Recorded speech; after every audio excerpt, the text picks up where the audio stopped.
Welcome back to the Concussion Protocol Podcast. We have a very special Halloween episode for you that only one of us got the memo about. Chase, thank you for representing. Doesn't fit my big ass head. Let's go.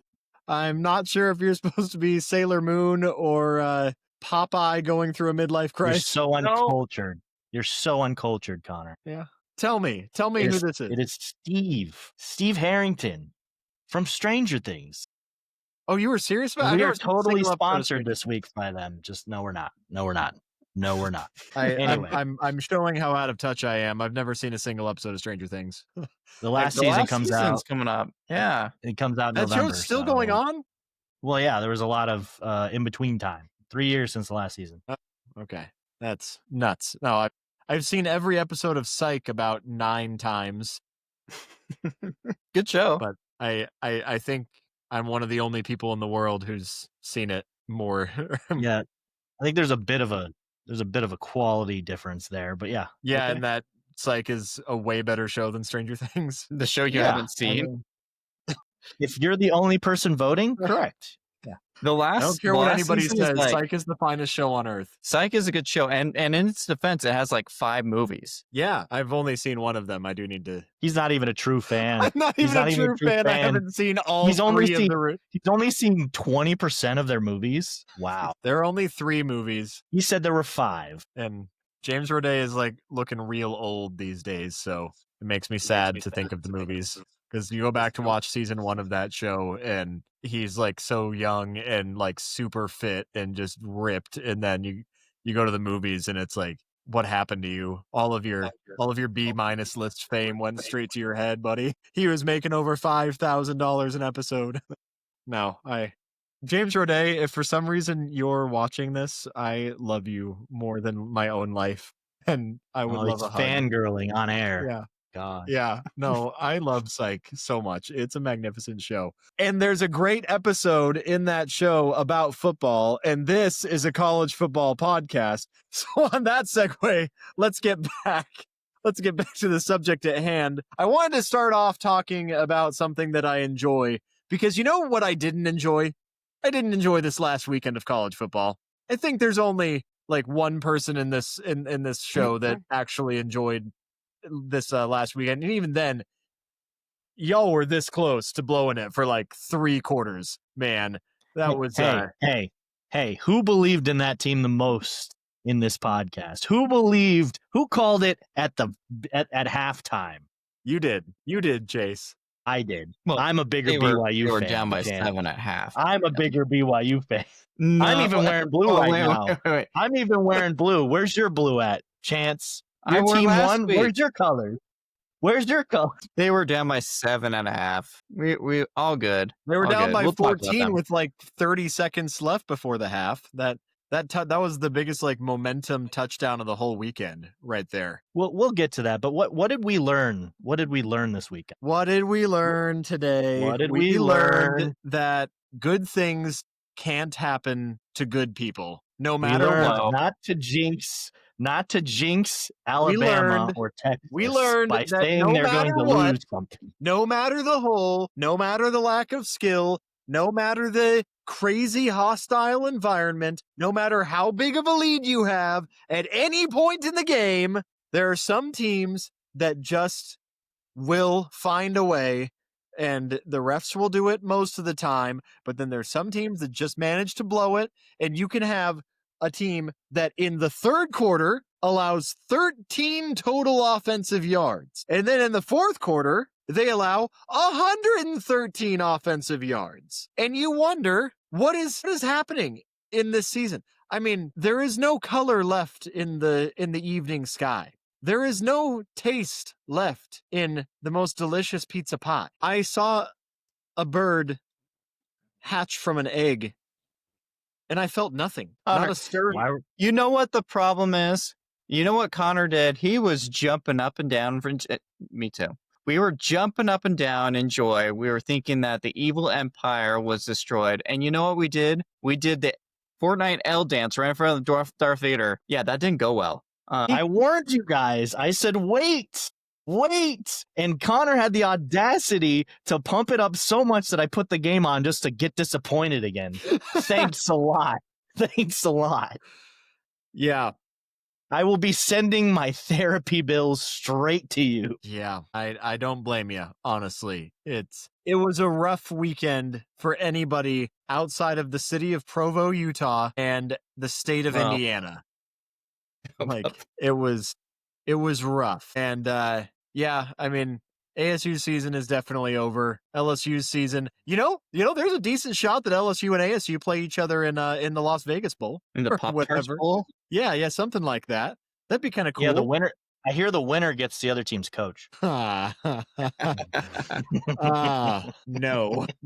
thank you.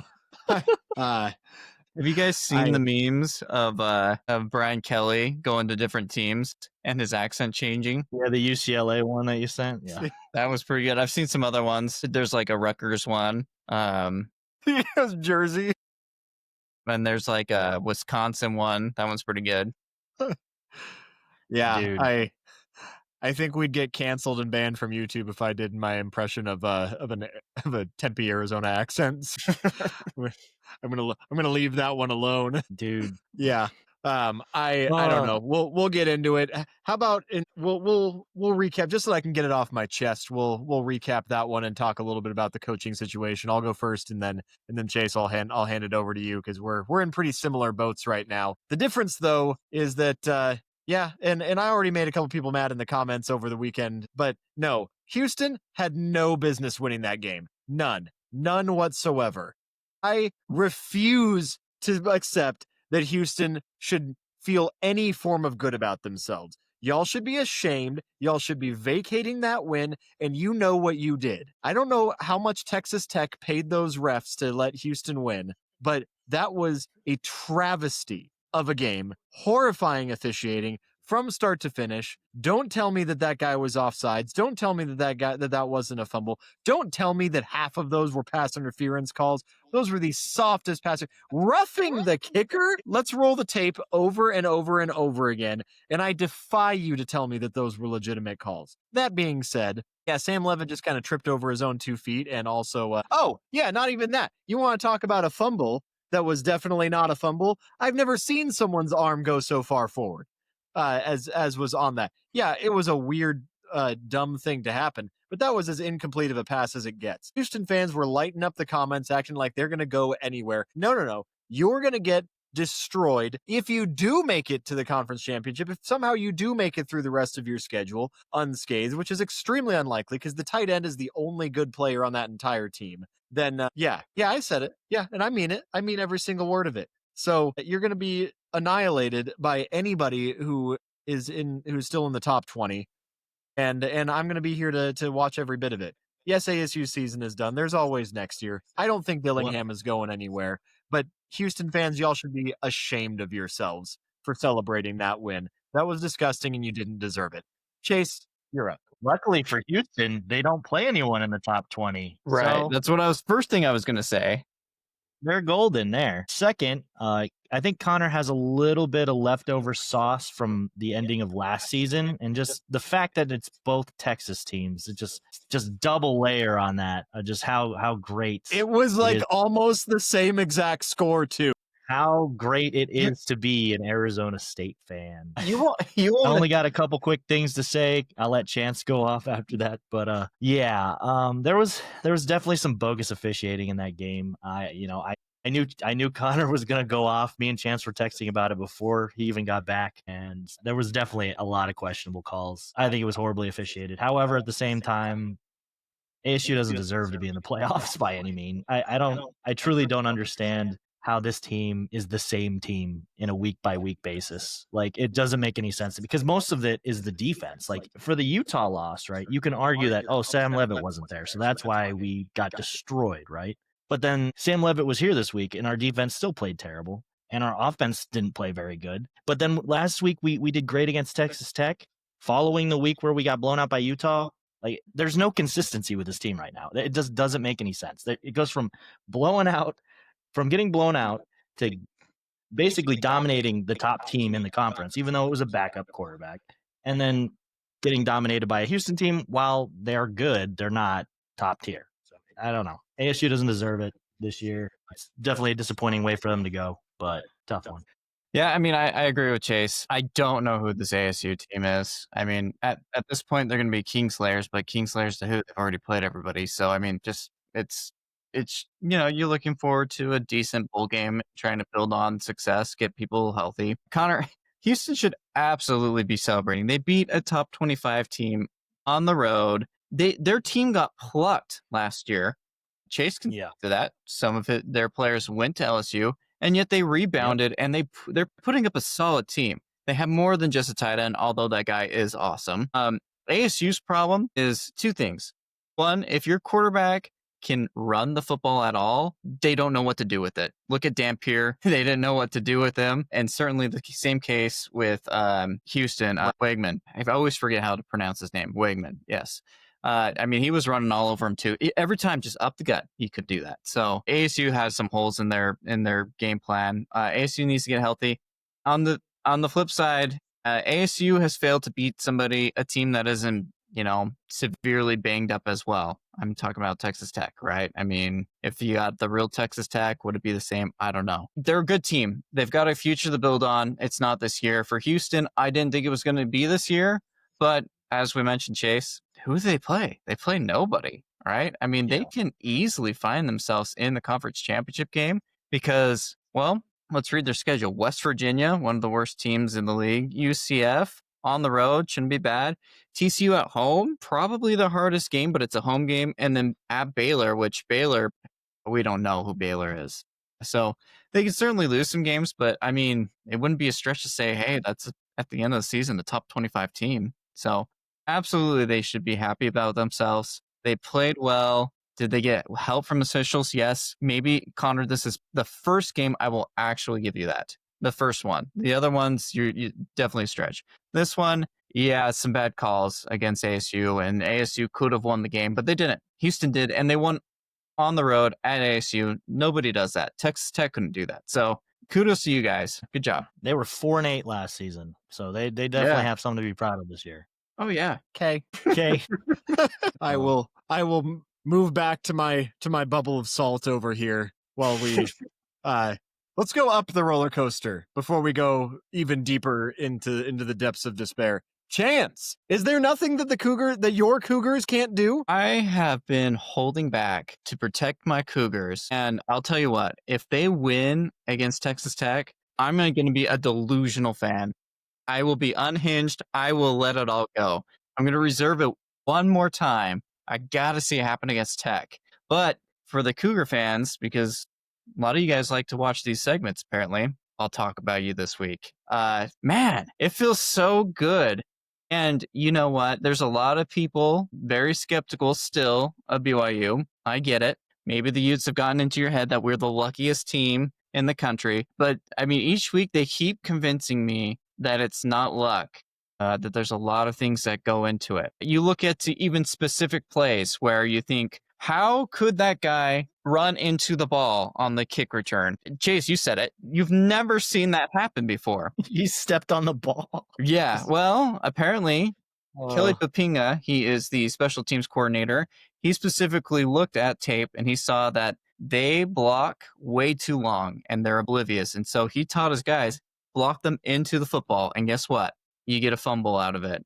So they plan for a lot of these things. They create havoc plays, is what we call them, or chaos plays, where they force interceptions and fumbles. Last year, BYU was extremely high on interceptions, and people thought the defense wasn't that good. It was just a bunch of lucky interceptions. Well, guess what? 12 interceptions this year. That is good for, I think, third or fourth in the country. It's the same thing. They cause them to happen. It's not just luck that it ends up in the receiver's hand or the cornerback's hands. I got to say, the team also, they've got guts. Iowa State had a bye week. They go in, they go down early. They lose their halfback. They're in Ames, Iowa, where nobody wins.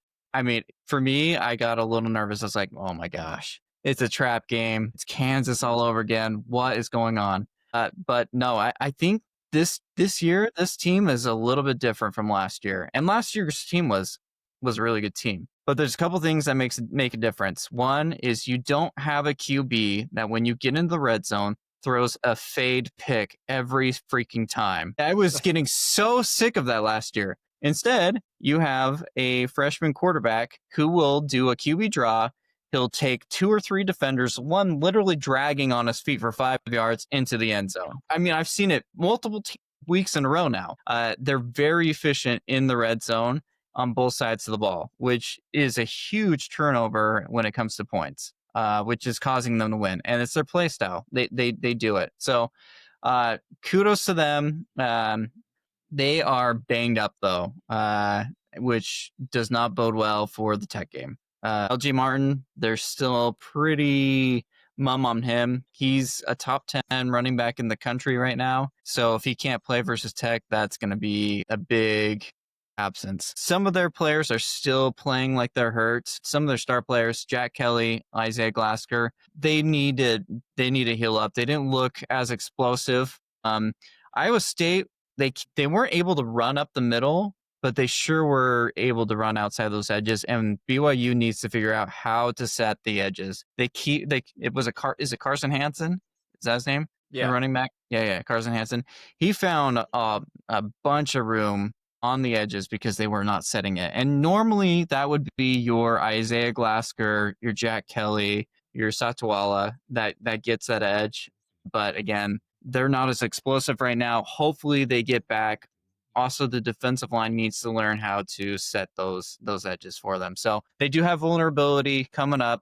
We'll see what happens against Tech. But overall, I mean, coming back, having to change your whole playbook because LJ goes down and having to trust a freshman on the road to throw over 300 yards to his receivers, that's big time. Also, one more shout out, Parker Kingston. Last year and the beginning of this year, he had me convinced that he was just an explosive playmaker, that he was just fast. But very quickly, he's become maybe an NFL type receiver because, I mean, he had some big plays. He had one in the end zone where he had to go fight for the ball. He had to go up and he brought it down over the defender who came over him. He's a good route runner now. Before it would just be, hey, we're going to throw a screen or, go for a fade. And that was his playbook. But he's so much more now. And I guess he was injured during fall camp, didn't participate much according to coaches. But right now he shows that, with the time and being healthy, he's a legit player. So you have 2 maybe NFL receivers right now, along with Bear, who's getting better every week. And BYU could be, if they can get,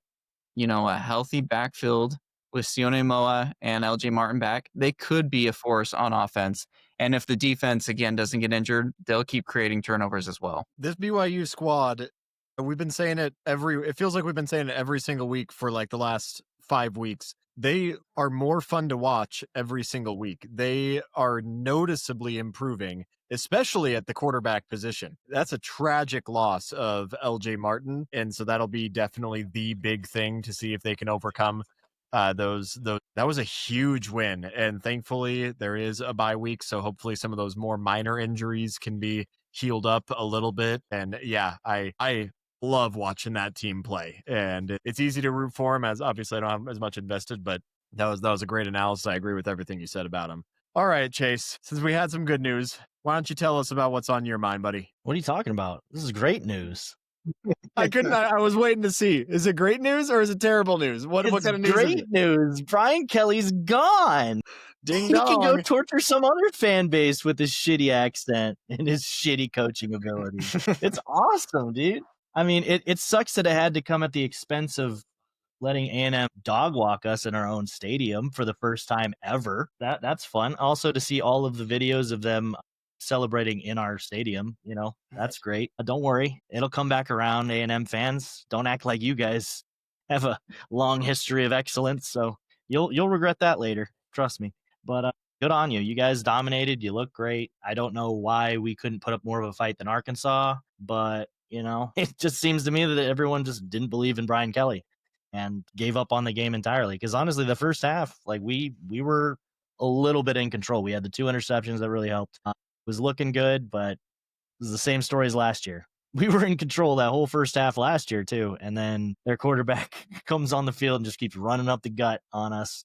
We had nothing to stop him last year. This year we had plenty of weapons to stop him, except Whit Weeks was out again with his, I think it's a bone bruise or what. He doesn't have full extension of his leg right now. But Lane Kiffin is sabotaging your team.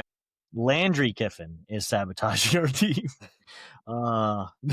Man, it's unfortunate to see all the talent that we have and not have it pay out. But hey, on the bright side, guys, they're not out just yet. There is a small chance that they can make the SEC championship. No. You want to see how? No. I saw this. No. You ready? No. First step. Don't do this to yourself. Buddy. First step chance. Let me finish. First step. Vanderbilt has to win out. That could happen. Vanderbilt's doing good right now. I believe in Vandy. Step 2. Florida has to beat Georgia this week. It could happen. They're only 7-point favorites right now. You know, you never know with this Flores team. They're scrappy. Chase, these are the easy parts, by the way. Chance. Let me finish. Then we need that Texas. Always Sunny in Philadelphia meme right now. He's got his charts, man. Let him cook. Then Texas needs to beat Georgia, but they need to lose to Arkansas or A&M. Okay? Following me? All right. Step 4. Tennessee, Missouri, and Oklahoma have to lose 2 games in the SEC.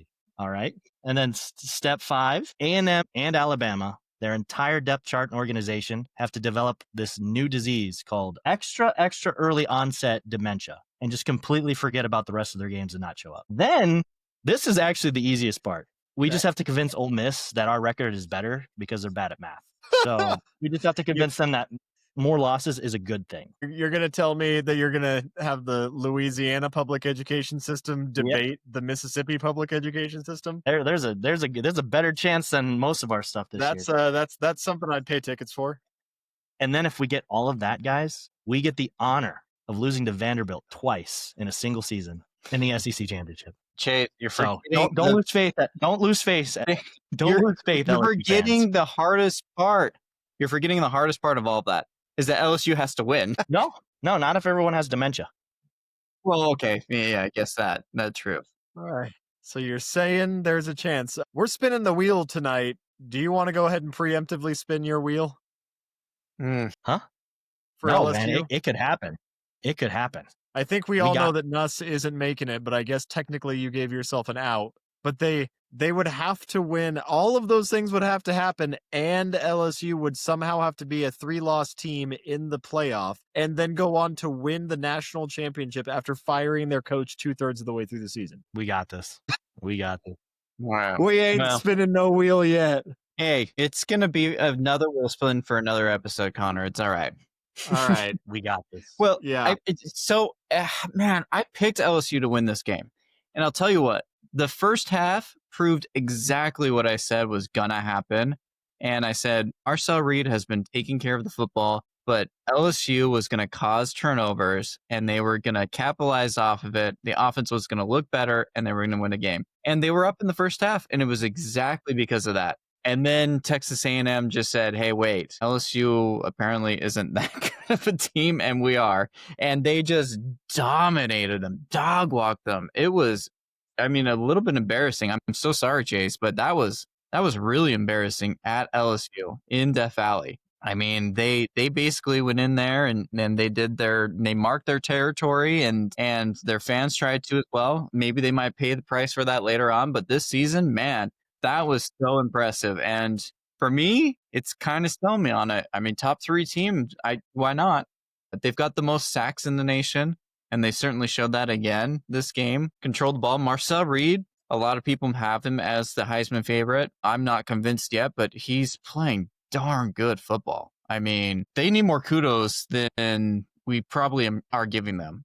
I feel like we've been giving them a reasonable amount, honestly. And still, it's not enough. Is the problem? They're good. They're now 2 games into their 3-game road game stretch, and they look better against better opponents. And this trip to Missouri is going to be real interesting to see how much pride Missouri has left in them after the Vandy game last week. And we'll get into that one soon, but they still have resume building games. Missouri, South Carolina obviously does have some fight in them, not enough to close it, but some fight in them. And then the Texas game, which is, the big rivalry at the end of the season, and Texas is basically also playing for pride right now. So, I mean, they are, I guess, playing for a playoff shot. The Texas is not dead, no matter how much we hope and pray. They just keep coming back, but they will be if they. Could you imagine if Texas had the start that they did and then wins against both? Sorry, what was that? Against Oklahoma and Texas, both of their rivalry games, they win and then make the playoffs after that. I would need some Xanax, man. Anything can happen. Yeah. But as far as LSU goes, yeah, Chase, you and I are feeling it right now. That being said, there is always next year. And I really, really hope that I don't have a new coach. And I really, really hope that you don't get another star from Arizona State coming your way to bring you more success. I was really, really mad to watch Jaden Daniels go over there and win the Heisman. And I swear if Dillingham decides to go back on everything that he stands for, just to be able to say that he coached in the SEC, which I guess would be his second stint because he was already at Auburn. Everyone says they stand for something, and until they get offered basically what Chance said, $60 million to get fired. His worst case is they give him that offer, his offer is to make a shit ton of money to fail. Yeah, I mean, how can you say no to, hey, worst case scenario, I got fired for $69 million? How can you say that? It's crazy. Like, I don't want that to happen either, but if that offer is put on the table in front of me, I have to be diehard, emphatically comfortable where I'm at. And like ASU probably has to fork over a little bit more money, quite honestly. So, well, it's not just the money. A lot of it is the money. It's not just the conference. It's this team has talent. It has a bunch of talent. I don't know how they haven't won games this season. In fact, Chase, you could correct me if I'm wrong. I don't think they've beaten a team that is over 500 on the season, which is nuts to me. But they're loaded with talent. And next year, they'll go into the season loaded with talent. I think they have the number 1 overall recruit. Is that true, Chase? I think he's a defensive end. I can't remember his name. I think they signed number 1 defensive. Our coach just got fired. You never know who's decommitting now. Yeah, that's true. But I mean, they have the players now. They have the recruits if they don't lose them. If Dillingham or whoever came in there, they're going to be set up for success. Even though Brian Kelly couldn't do anything with it, which is bizarre beyond me. Somebody has to, because they definitely have the talent, the environment. They have all the tools necessary. I mean, that's a top five job in the country. I'd say it's top 3. A lot of people say it's top 3. It is. Yeah. It is such it has such a high notoriety, that job. You are a god in that state when you are the coach of LSU. So like, people love you, obviously, until you turn into Brian Kelly and you start doing really weird shit and you're not addressing things that need to be addressed, and you're completely blame shifting every time something goes wrong. Oh, Garrett's hurt. Oh, this. Oh, no accountability. Then obviously they start to hate you. But dude, Les Miles was idolized for years. Yeah. Nick Saban, it's still looked at very well, even though he left and then ended up at Alabama. Even Ed Odron, who I still don't agree with him getting fired after 1 season. That dude is still looked at like a legend for what he did. Well, and it's because every coach that goes in there, not named Brian Kelly, wins a championship. I mean, that's the job you're walking into. Is if you're a semi-competent, you have a chance at a championship. That's it. And if you don't, you walk away with $69 million. Like, how do you say no to that? Yeah. Yeah, it's beyond me. Chance, I do have to call you out. I have to give you a couple Pinocchios right there. LSU definitely has some solid wins over teams that are over 500. Louisiana Tech is currently sitting at 4-3, and Southeast Louisiana is 6-2. So, FCS. If you could kindly, check yourself so that you don't wreck yourself next time. Okay, sorry. False. My bad. Well, yeah. Hey, it's wild though, man. I mean, that and you guys are spot on. Like, nobody has to, explain who LSU is to anybody in the country. It is they have earned every single bit of the prestige as a program that they have over the last 50, 60 years worth of football, like defining football culture in the sport. It is an icon, that program.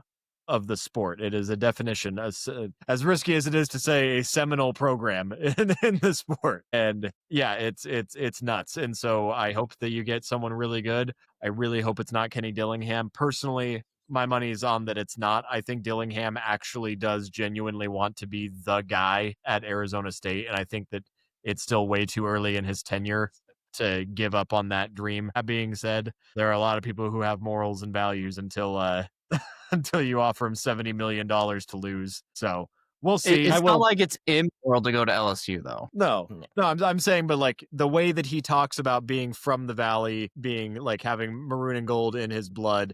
I mean, he talks like I do about that school, and like he lives it. You know, I mean, he gives away most of his salary as it is. Connor, would you take $60 million to go to a different school? I don't know if you're going to offer it to me. Who's asking? Well, see, hypothetically, he's already wavering, and he bleeds maroon and gold. Well, I don't know. I mean, he's making what, $5 million a year right now, outside of bonuses. So I don't know. I honestly can't say. I've never made $1 million a year, so I can't tell you what it's like to have those kind of numbers being pushed across the table at you. And we can sit here, but none of us have ever been in a position like that in our entire lives, and likely never in a million years would we be offered anything like that. So it's hard to relate. It really is. I don't know. I would like to say that mathematically, if I was making $5 million a year to do what I love, then would I be able to give up on what I love to go, 12x my salary to do a worse job in a harder environment?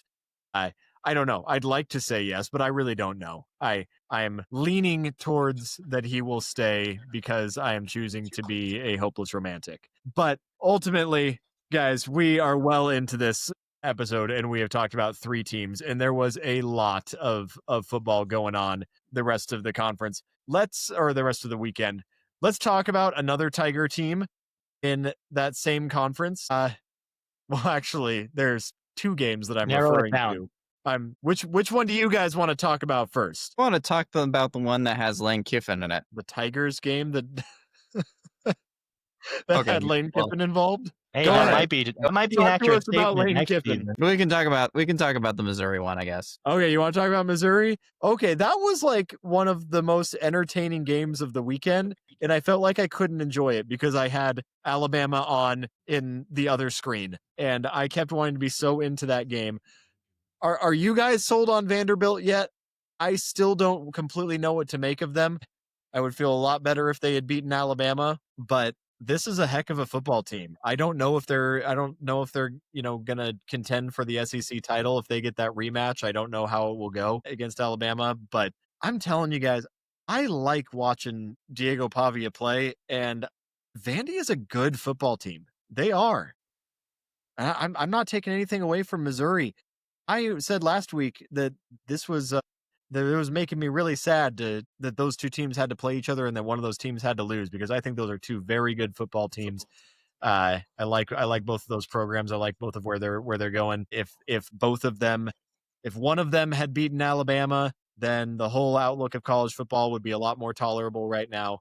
But another great win for Vandy, a really gritty win that everybody thought it was going to be an offensive shootout. Turned out to be the definition of a defensive slugfest, and Vandy showed capable of holding their own in that kind of game too. What are you guys' thoughts on them? I think Vandy is accurately rated. I don't see them making some long playoff push, but they're contending for the SEC championship right now. So I think they can make that game. I think they could easily win their schedule out right now. I mean, they got this next test this week on the road against Texas. Obviously, Texas has been lucking out and squeaking out these games against Mississippi State and Kentucky. I think that's a very winnable game for them. The hardest one they got on their schedule is on the road, I believe, against Tennessee. So that'll be interesting. Vandy? Vandy's got Texas this weekend, my friend. Yeah, that's what I said. Oh, I mean, you mean the toughest overall game. Okay. And I mean, we'll talk about that matchup later. But I said that in the rest of their schedule. I said they got Texas this week. Obviously, it's on the road, so it is definitely this was at Vandy. I would think they easily have the edge, but it's at Texas, so you never know in college football. Texas is coming off of 2 obviously very squeak-worthy games where they easily could have lost either of them, either to Kentucky and Mississippi State. As heartbreaking as that was at least for Mississippi State fans, I don't think Kentucky fans were sober enough to care about that game. But yeah, their schedule is very manageable. The toughest one's going to be Tennessee at the end of the year, and Tennessee's definitely showed some cracks. They struggled against, I believe, they struggled against Arkansas and Mississippi State. I think I might be confusing, but they definitely struggled against Mississippi State. So Yeah. they've got cracks. They could win those games. So Vanderbilt could easily make the SEC championship this year. That is so weird to say in any year, but it's possible. Yeah. Here's the thing about. Yeah, go ahead.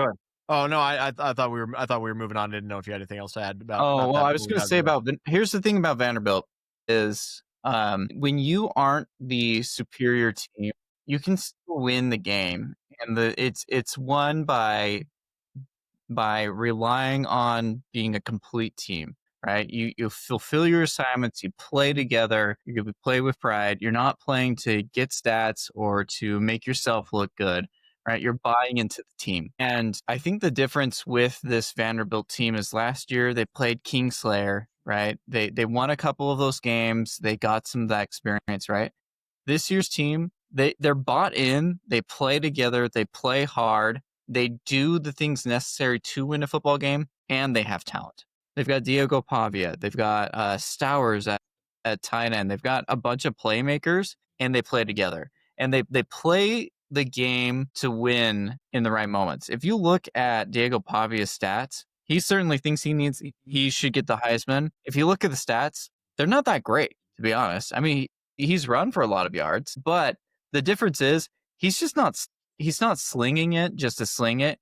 He goes for each first down. He goes for each touchdown drive. He puts his heart on the line and makes the winning plays, and the whole team does. And that's how they're winning. And so when you go up against a Texas coming up, which we might talk about them later on, that goes a long way. And so I can see the team in the SEC championship just because they've bought in and they can beat these teams that maybe are a little bit more sloppy, like a Texas that has talent. They're just not. Their talent is everywhere. They're not bought in together. This team's united. So I think for that reason, yeah, I could see them in the SEC championship game. Can they beat an Alabama? Probably not. But they can make the playoffs for sure. Yeah. Yeah. You know what ESPN has the chances of them winning against Texas this week? Probably lower than it should. Like, I'm going to guess 25. They are ranked close. 26. They're ranked 9. Texas is ranked 20th. And Vandy only has a 29.5% chance of winning. That's insane. According to ESPN. Vegas odds is only disrespectful. Vegas only they have Texas favored by 1.5 points. Yeah, no better. That's one of my Vegas picks this week is money line Vandy, because Vandy is currently an underdog in Vegas. Like this Vandy team nuts to me. This Vandy, okay, if you as a Texas fan, I think you'd probably argue that last year's Texas team was better, right? Last year's Texas team went on the road against Vandy and only won by 3. They almost lost as the number 1 team in the country to Vanderbilt. This was after the Alabama upset, right? They came in, they knew that this team had beaten good teams, and they almost lost too. Now they're at home. They're playing a Vandy that is much better than last year, and they're only they're favored by 1.5. What? Yeah, it's and, wild. And ESPN, that's some crazy numbers right there. ESPN. I mean, I could get seeing Texas is favored because it's at home, right? It's an SEC game, but 29.5%. Come on, dude. Yeah, it's terrible. Some of these stats are just crazy. I looked up the other day, and the SP Plus has Penn State, who's 3-4, by the way, as the 20th best team. I mean, I don't know what football games, these games, or the computers, what they're doing, but they're wrong on some of these things. Just flat out wrong. Penn State is, dude. If you just forget about their last 4 games, they are one of the top 20 best. Yeah, teams. come on. Yeah. Oh my god. Yeah. I mean, it's crazy how they calculate these things, and the bias is never more noticeable than when you look at stuff like that. But Chance, you seemed ready to talk about Ole Miss. I just want to talk about Lane Kiffin, man. That guy is on fire. Is there anybody who is higher in the world than Lane Kiffin right now? I mean, he's got jokes. He's got probably as many suitors as he does girlfriends right now. I mean, what doesn't the guy have? a championship as a coach. Well, wait. Does he have a way to beat a top 10 opponent that is still ranked in the top 10? Can you find a way to beat Georgia or Alabama? I mean, I think they could. I mean, they blew the Georgia game almost. So, I mean, I certainly think They played they Georgia almost so blew it good. against Washington State. Like, I don't know what to make Yeah. of this team. Like, So did Virginia. So did Virginia, who's also ranked up there. I am so confused. You want to talk about a team that, like, we talk about how confused we are about Arizona State. I am so confused by Ole Miss because they have won so many. Like, their resume, if you just look at it on like ESPN, like if you look at the ranked matchups, they should be like it looks like this is a really, really good team. But then they blew that game against Georgia, and then is Oklahoma really like? Is anybody high on Oklahoma still? And that win against number 4 LSU, like that doesn't mean very much. They've had so many very close games. I mean, 7 points over Kentucky, 6 points over Arkansas, 3 points over Wazoo, 8 points at Oklahoma, blew a lead to lose by 8 points at Georgia. Like, I honestly can't tell if this is a national title contender or if they are one of the biggest pretenders in college football. It feels like a coin flip. I have no idea who they are. No, they're not a national title contender. I'll tell you that, but they're a playoff contender for sure. They're probably going to make the playoff, but like, who is going to be taking the SEC right now? Like, they're going to make the playoffs. But well, they were at home. They won by 5. However, they won that game. That was when LSU had hope. The team had hope. They weren't giving up and just letting things happen. They were fighting. So I still take that as a good win. Obviously, going into Georgia on the road is a tough ask for anyone, and they scored 5 straight touchdowns in Athens. Like, Alabama didn't even do that, and Alabama owns Georgia. So that offense is absolutely a national title contender, but that defense is what's holding them back. Man. They, this week against Oklahoma, they made some plays that definitely helped out Ole Miss a lot, but they gotta tighten up some things if they want to be in the discussion for that echelon of like title contender. So they're right at tier 2 is what I'd put them at. So they could make a couple wins maybe, but I can't see them past I can't see them past the semifinals if anything. Yeah. I guess only time will tell because their schedule is real easy from here on out, and so they need a lot to happen. They need Alabama to lose, and they need Alabama to lose and Georgia to lose. And it's going to be hard for either of those things to happen.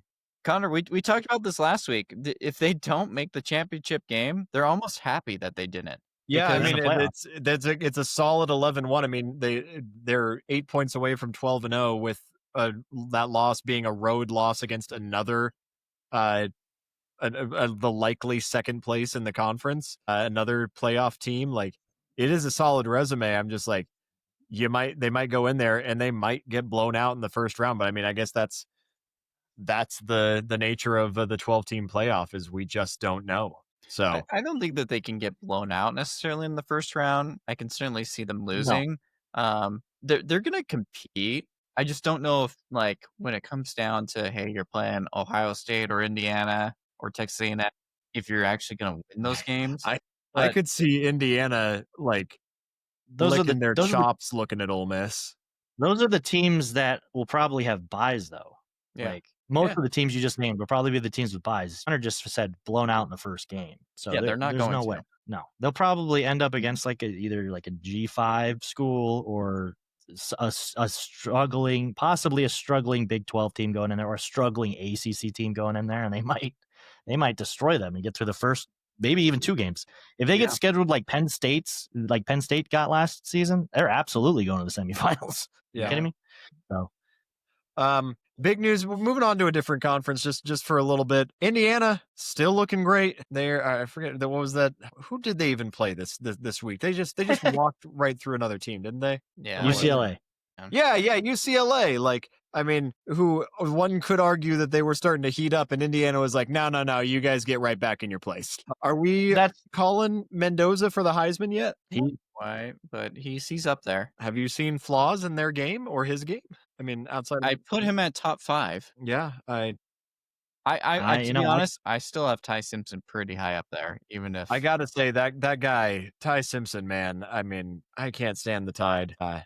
And Ty Simpson is a heck of a quarterback. Like, he's good. Yeah, it is really hard when you have an entire O-line of 5 stars protecting you. But he's played really well, so good on him. He could very well win the Heisman. Good on him. But to me, he will always be a Joe Burrow wannabe. I keep seeing him after the games. He's waving bye to fans. I'm like, okay, dude, you're not Joe versus Texas. Chill out. I was like, come on. You squeaked it out against South Carolina. Chill. You need to shut up. Do you think But, Alabama's getting... he should feel himself though. Good on him. I'm a hater. It's all good. It's all good. Get your get back there, Ty. Yeah. I mean, go ahead. Do you want to talk about Alabama really quick? Do you think they're getting a little too cute? I mean, that would never happen under Saban, but Kalen DeBoer is a much bigger risk taker than Saban was. Saban, his entire career, made you beat them on the simple, small, tiny details. Kalen DeBoer is almost that attention to detail, not quite that same, but he also takes calculated risks a lot more. Like, he is a way flashier type of coach as far as offense is concerned. Maybe, but until they fully break down and until he fails to bring it back, like, I mean, it's his style. I'm not going to fault him for his style. But here's the thing. Here's what Saban did is he out-recruited everybody, had the biggest, baddest guys on the football field, and just, pounded the other team into submission until they won. And to Saban's credit, he got the highest rated players and he got them all to buy in again. And that's how they won, right? I'm looking at DeBoer and he has a bunch of talent and he probably has the ability to do the same. But why is he running Proctor up as a running back every play? It was cute, the first screenplay, right? And it worked. But like, why are we bringing him out every single game to do something cute now? It doesn't make sense. And it's not working anymore. This game, it didn't work. He got like half a yard, maybe. Like, what? Why do we have to do that? I don't get it. Or save it for when you absolutely need to. But that's not a calculated risk to me to run Proctor up the middle. It just, I don't know. Chance. When did I say we? Are you a Bama fan now? I am certainly not. I did not say we. There's no way. You said we. We. Run it back. I think that he said we in the same way that, like, he's hypothetically not in the we of he's bought into that. Don't you defend him. I know. I owe him too many wheels. I could discount if you were defending their defense, Chance, because I get it's on the line for you, but their offense, stop it. I'm saying, why are they doing it? It's not a good thing, in my opinion. But let them do it. I don't care. I love it. Do we, what else? So, I mean, I feel like we did cover, I mean, yeah, it's weird and maybe it'll catch up to him, but until it actually does, I can't fault him for finding the ways to win and wanting to make an identity for himself and this team. Is it weird? Sure. But I don't know. But they're winning games. Didn't really find a way for him to win. I mean, they found a way and it wasn't being cute. They found the way in the fourth quarter. They got back to their true self through, I don't know, 3 quarters and a little bit. They got outplayed. South Carolina outplayed them and looked absolutely better than them. And then when Alabama decided to care and get back to fundamentals and doing what they do, then they decided to win the game. But before then, South Carolina looked like the better team. Yeah, they really did. I don't know. Maybe it'll catch up to them. Maybe he won't. They hadn't thrown a pick 6 early in the game, they could have won the game. But and Alabama, the only reason why they were in it up to that point was the pick 6. You're right, Chase. Yep.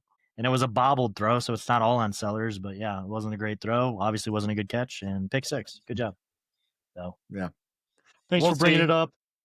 I'm going to keep, I mean, until they actually drop one, I have no choice but to be like, well, the gods just want them to win. Whatever. Same thing with Notre Dame. What else? Notre Dame didn't lose, dude. What other big ones happened? This was, as far as big matchups, this was a little bit of a quiet weekend. There was the other matchups that we want to. Florida. Yeah. I mean, South Florida. Come on, guys. We touched on them at the beginning. God, we had nothing but faith in you. And I'm not even saying Memphis is a bad team. Memphis is obviously a very good team. We knew that. But USF, you had all of us bought in, and you looked every bit the part. And I feel like in a lot of ways USF beat themselves in that game. They let those things unravel. But good on Memphis for finding a way. Memphis is a proud program and has been for a long time. They just don't get the recruits to be able to like continually put it up, but their culture is very strong, and the G5 is really up for grabs now. Because Byron Brown put up the same kind of stats that he did against everybody else, but that defense, which had been a suffocating South Florida defense all season, looked, not great all of a sudden. I mean, not as good as they had been. So yeah, little guys, it's anyone's game, but you guys got to find someone to be consistent is all I'm saying. That G5 spot, that playoff spot is wide open. Anybody can get a spot at this point. It's crazy. Even USF, after losing that, still, I think ESPN has them as like the first or second highest % chance of getting the spot even after a loss. So I'm clueless on who it's going to be. I'm still 100% in on it's USF. You have maybe a small chance at beating somebody. If it's anybody else, they're going to be absolutely blown out.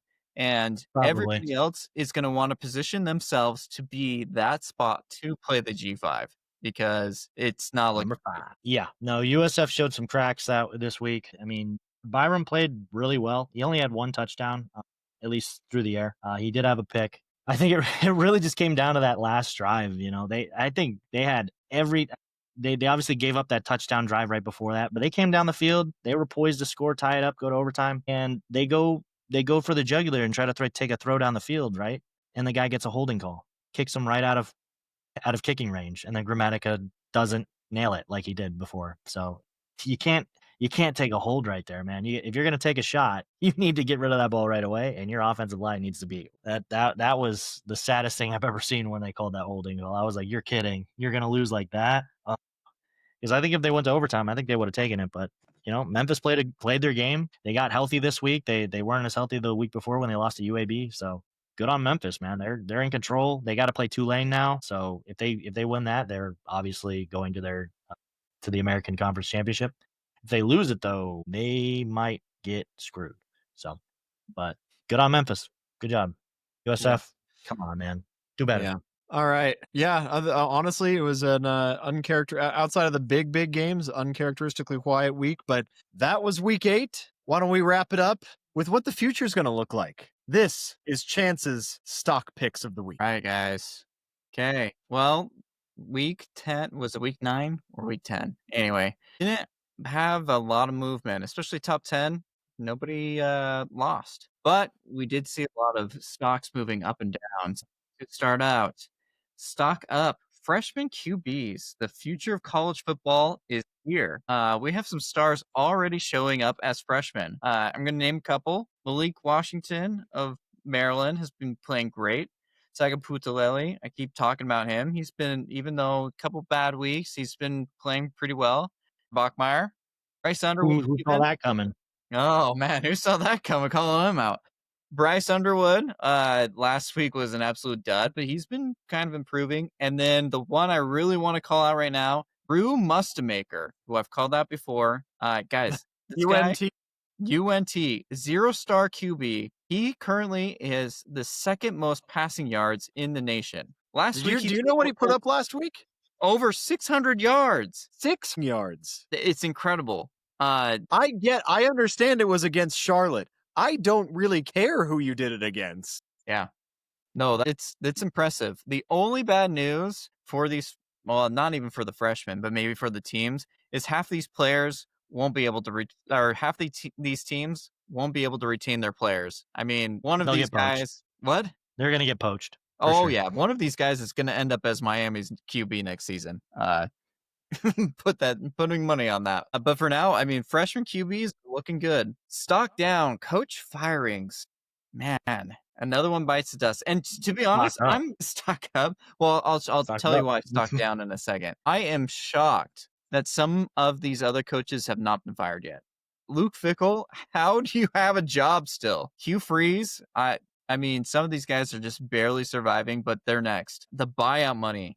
Do you guys know how much buyout money has been accumulated this season from coach firings? Chase, you probably do. Do you know how Not much? Exactly. Okay. It's total? Ton. The total I think just James Franklin and Brian Kelly is over $100 million. So the total buyout money so far, and teams have played either 7 or 8 games this year. To keep that in mind. $169 million. That's crazy. And it's only going to go up. I mean, it's by far the most, and the season isn't even over. Wait, It's hold on. nuts. Like, we specifically do not do any politics on this show, and I'm not getting political with this statement. But didn't somebody just donate $130 million because of the shutdown to pay the entire United States military for a paycheck? And you're saying that the coaches' firings have added up to $39 million more dollars than the entire U.S. military got paid? Yes, that is what I'm saying. It is nuts, and it's not over, Connor. There's going to be more teams that are going to lose their coaches and more money thrown their way. I mean, we talked about NIL hitting the NCAA hard and the changes, but man, coaches included. I mean, that it's been nuts. Stock up. Mason, I don't even know how to say his name. Mason Heinz or whatever his name is, the Pitt QB. I highlighted Pitt last week, so I can't highlight their team again. I'll highlight their QB, I guess. He put up over 400 yards, and Pitt is rolling 6-2. Last year, the team collapsed because their QB went down. With good QB play this year, though, they're looking really good. And again, look out. They've got Notre Dame, Georgia Tech, and Miami down the stretch. Do not be surprised if they beat one or two of those teams. Stock down. The wide receiver experiment at QB. Poor Oklahoma State. Are you calling out Oklahoma State? Why? Do you need to kick them while they're down? Stock down. They already lost their coach and are starting a receiver at quarterback. Like, okay, hear how me out, much though. lower can their stock get? Are you like, that's like Hear me out, Enron's. though. They lost like 42-0. Oklahoma State has failed to surpass 100 passing yards in 3 out of their 4 pass games. And in none of those 4 games have they passed for more than 150 yards. The receiver is putting up bad. receiver numbers. No, they're not. They're not even running the ball. It's that bad. They didn't have 100 yards rushing. Oh, They're already dead, Chance. Stop kicking them. I'm sorry. It's so bad. I actually I gotta ask, who was starting to buy in to Oklahoma State that you had to be like, whoa, like if they pump the had brakes $1 there. stock, it's now down. That's how bad it is. I will say, stock up. They're fans doing the conga line, though. Yes. Nice. Their fans are going. You can't Their keep fans that are fan base having down, fun man. still. You got to get your money back for that. You're not getting the refund, but at least you can have a good time. They are Pokes are finding here still some ways for to it. have fun, for sure. Yes. But yeah, that program, I talked about them in our Big 12 preview. It's looking really scary, and it happened so quick. One bad season for them. That's all it took. It's sad to see. All right. Stock up. San Diego State. We talked about the G5 spot. What about San Diego State? They only have They're one very loss. quiet 7-1 right now. Very quiet 7-1. Yes. The Aztecs are only allowing 10.4 points per game, which is second in the country. They could be legit. They play Boise State, so we're gonna see. But if they win out, why not them? Stock down. Colorado's first half. Did you guys see the stats? Wasn't that like 40-0, 35-0, something like that? Well, the score was bad. The stats were even worse. At halftime, Colorado had given up over 300 yards of offense to Utah, and their offense had negative 18 yards. Like, just maybe the worst stat line I've ever seen of all time. Yeah, that was not pretty. And then finally, stock up. Kansas State. They now look like the preseason top 25 team they were supposed to be. And you guys know who they remind me of? The team that they just beat, Kansas. This year, who played spoiler and beat a bunch of teams that they shouldn't have and ruined their seasons. Guess who they play next? Texas Tech. Are you saying they're beating Texas Tech. Tech this week?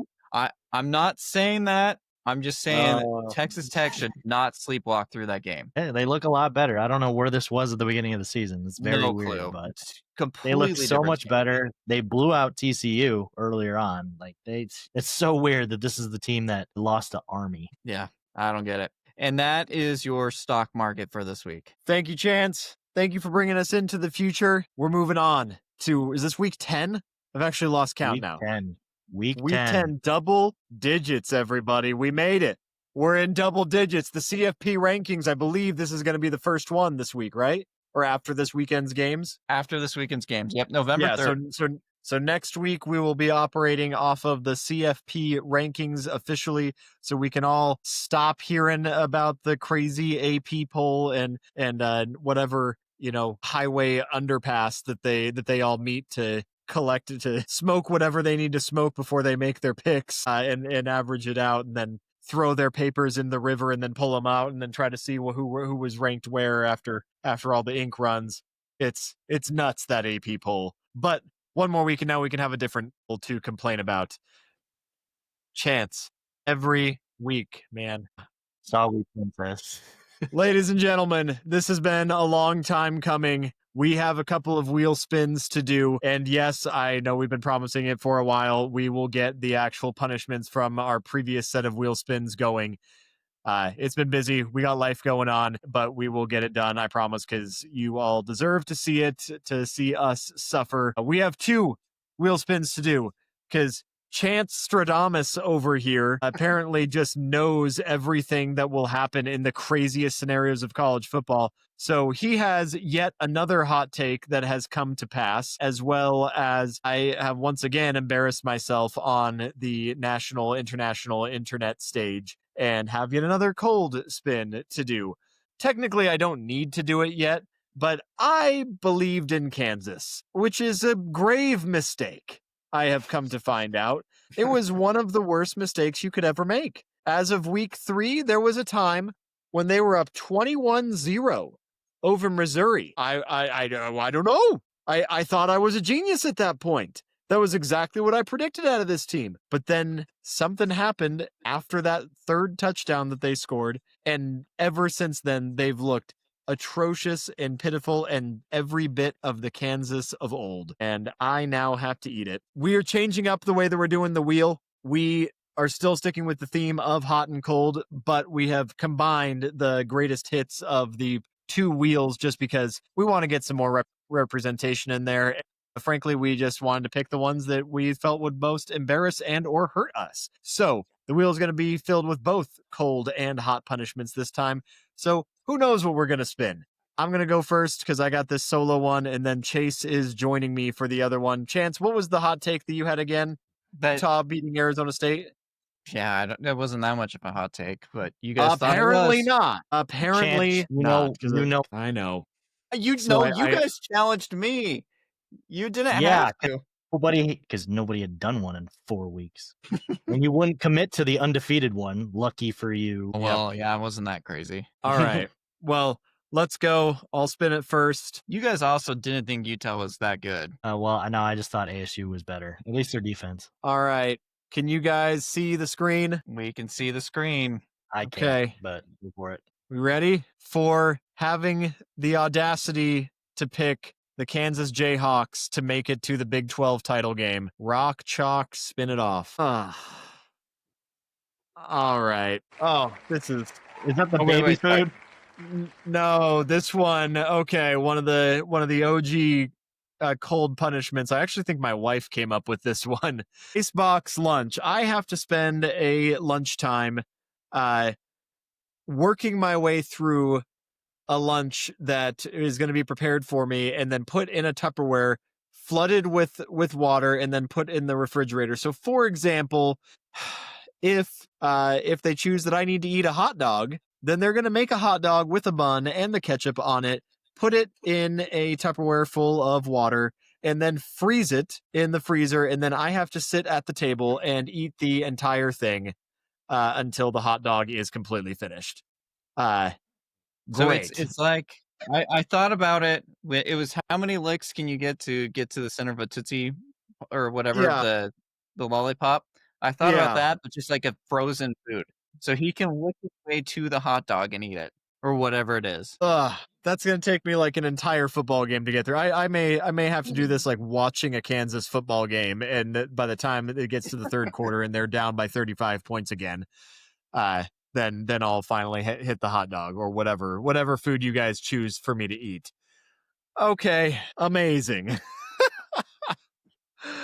Oh, that's going to be a long time lapse. The things we do for you people, the things we do for you Ohio State fans who apparently fell off the face of the earth after last week because y'all didn't want to argue anymore because you realize how silly you people are. Okay, Chase, do you want to do your own spin or do you want to ride or die together like we did last time? Ride or die. Okay. Suffering either way. For having the audacity to think that Arizona State, the preseason number 12 in the country, the preseason Heisman top 3 finalist, the first round NFL receiver with one of the most experienced overall defenses in the country, would possibly stand a chance against a team that has been unbelievably mediocre of late in Utah, getting annihilated. Droid Chase so eloquently put it, mollywopped in Salt Lake City. Sorry for my French, but they believing in an Arizona sports team. Yes, for having the gall to believe in an Arizona sports team. Away we spin with our sorrow. Oh no! Wow. Come on, it's 2 food ones. You're going to be eating all sorts of things. Why did I have a feeling that was going to happen? Oh, come on. You're the one Give me that a put these break. on here. I think that this one is pretty self-explanatory, guys. We are going to make popsicles out of baby food and eat as many of them, or at least, I guess we hadn't necessarily agreed on the amount, but it was implied that we would eat eat as many of them as losses that our team has so far this season. No, you eat as many as scores you let up against Utah. I'm not going to eat 6 touchdowns worth. Stuff's expensive, man. Have you ever bought baby food? I will eat as many as LSU's defense gives up touchdowns this week.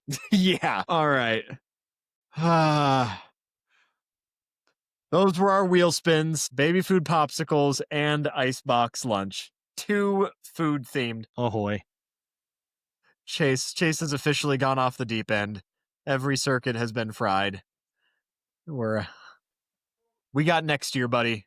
That's it. We're living vicariously through Chance.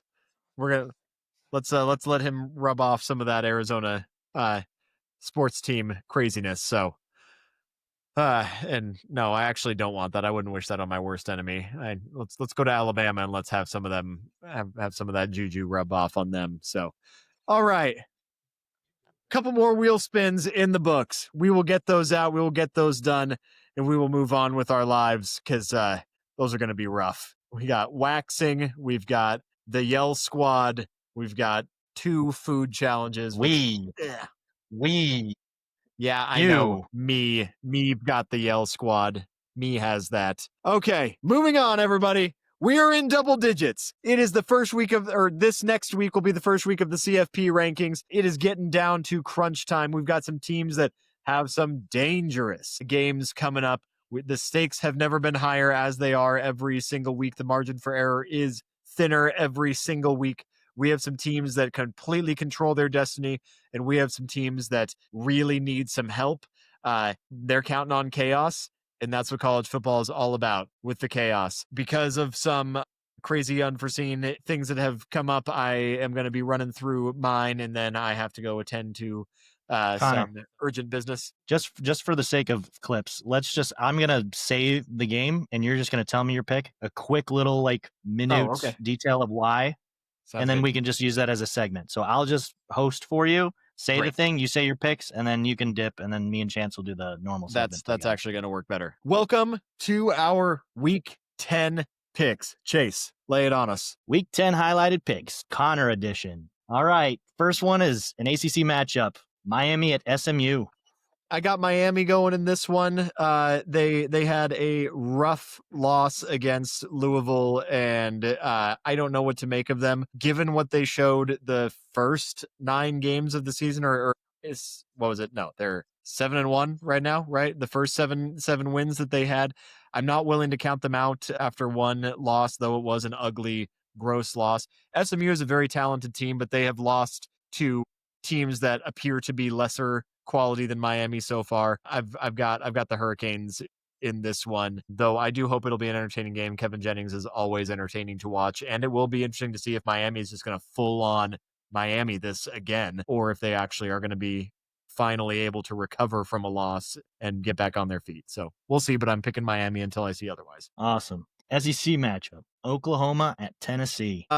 Tennessee is having a very Tennessee season right now where they win all the games that they're supposed to and they lose all the games that they're supposed to lose. They're not an upset prone team in my opinion, and I think that Tennessee is a lesser team than them.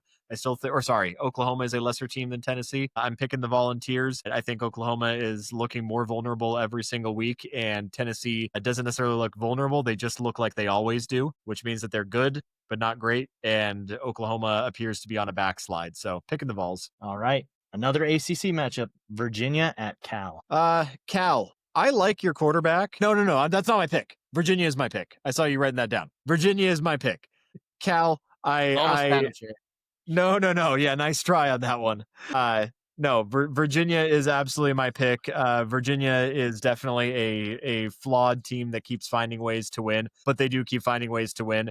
And Cal is a good team that keeps finding ways to lose. Cal can't close out anything to save their lives. I picked them on the Friday night Vegas picks, and they, once again, looked really good until they just decided to stop being good.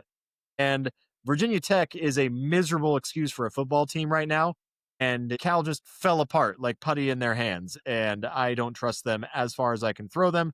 Virginia is an absolute legitimate dark horse contender, though they are definitely not a perfect team. They are gritty. No, Cal. I don't think Cal stands a chance. All right, Big 12 matchup. This could have playoff implications. It really could. Yeah. Cincinnati at Utah. This is the week Cincy loses. Let me tell you, I need Utah to lose a couple more games. I don't think it's going to happen this weekend. I very easily could be wrong. This is a tough pick to make. Cincinnati has looked more solid, more mean, more aggressive, stronger every week. If they win this game, then I do think that the Big 12 runs through both Cincinnati and BYU, and that Texas Tech is probably going to be they're going to need help, and Texas Tech could lose. I mean, obviously the very next week is BYU Texas Tech, so we would know quickly. But yeah, I'm not completely sold on Cincinnati. They're way better than I thought they would be at the beginning of the season, but Utah still scares me, and I think that they're fighting for their lives right now. Utah is, and that's dangerous to me. So picking Utah for one more time. If they disappoint me again, then they're dead to me. And good on Cincy. But for this week, no. You're another Big 12 matchup. ASU going on the road at Iowa State. Honestly, these two teams are evenly matched, in my opinion, on paper. They both have glaring weaknesses, and they both have big time strengths that they should be able to do better things with. I'm picking ASU only because I'm a fan of them and I'm trying to manifest it. I would not be surprised in the least if this is a rough loss, but as we've said many times, who the heck is Arizona State right now? Are you the team that pulls off the top 10 upset, or are you the team that loses at home and can't get anything going and are literally tripping over your own 2 feet and having the football fly out of your hands for no reason? Like, I have no idea. If they play anywhere close to their potential, yes, they will definitely win this game. If they play below their potential, they can absolutely lose. So I'm going with my heart on this one. I want ASU to lose. I do think they have the pieces to make it happen. Yes, it is a road game in a tough environment. And yes, ISU definitely remembers the sting of last year pretty bad. That was an ugly thrashing that they took to Arizona State in the conference championship. So I love my Devils, though. Saying go Devils one more time. I'll probably lose that one, though. Same state, different team. U of A on the road at Colorado. Oh, man. Yeah, I think the Cats have this one. I'm not even saying U of A is a good team, but Colorado, man, come on. Give me a break. That team is falling apart in the most spectacular ways. I don't see it. I don't see it at all. I don't see Colorado winning against, Villanova right now. Give me a break. Give me a break. Break me off a piece of that fancy feast. That Chrysler car. That football cream. Vanderbilt at Texas. What are you manifesting here? I don't even think it's manifesting to say that Vanderbilt's going to win this one. Hopefully it'll be a competitive game, but you've got two very mobile quarterbacks who are known for excessive swagger, but Vanderbilt believes a lot more. And Texas has shown themselves to be wildly inconsistent. I think that Alabama would go in and eat Texas's lunch, and Vandy put up a solid fight and has looked better after the Alabama game. It'll probably be close, but I definitely think Vanderbilt takes this game. Absolutely. American Conference with playoff implications. Maybe Navy at North Texas. What is this game? Like, I have no idea if these teams are good. There's talent all over, but these are two as different of play styles as two teams can possibly have. It's nuts. This one is also probably the hardest game for me to pick, or one of the hardest games too for me to pick. It's crazy how close this is. I have North Texas winning it because I think that they consider themselves more of a Cinderella. I think they've got more fight in them. Navy is good, but I struggle, man, with picking the service academies. They're so one-dimensional, and Navy is the least one-dimensional of the service academies, but they're still who they are.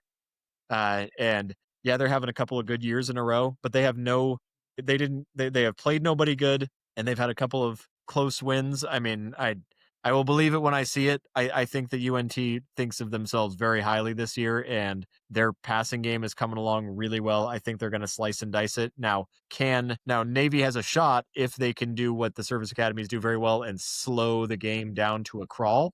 But as we saw last week, can they? Can anybody slow down North Texas? I mean, USF could hardly slow them down for a long time. It took them the entire first half to figure out how to slow down North Texas. I thought North Texas might actually pull the upset against USF before their defense tightened up. I don't think Navy has anything close to the defense that the North Texas does. So yeah, go Mean Green. I guess it could have playoff implications. The second time you said that. Yeah. All right. Two teams you despise: USC at Nebraska. I got USC in this one. This is my second time picking them, but let's be real.